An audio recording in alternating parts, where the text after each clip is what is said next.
कोई भी माँ अपनी औलाद को उदास नहीं देखना चाहती। Happy birthday to you Jehan.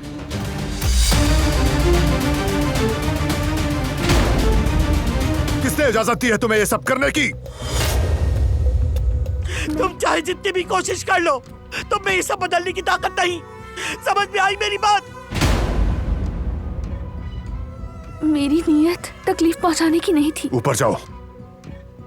लेकिन मैंने कहा ऊपर जाओ।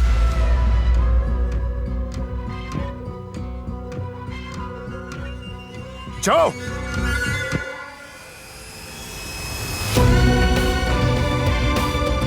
इन्होंने जो भी किया, आप इन पर गुस्सा मत कीजिएगा भाई। इन्होंने जो किया वो मेरी खुशी के लिए था बस। मैंने तो ये सोचना भी छोड़ दिया था कि अपनी बर्थडे पे केक देखूंगा। वो कहानियाँ अधूरी जो न हो सके कि पूरी, उन्हें मैं भी क्यों सुनाऊं, उन्हें तुम भी क्यों सुनाओ।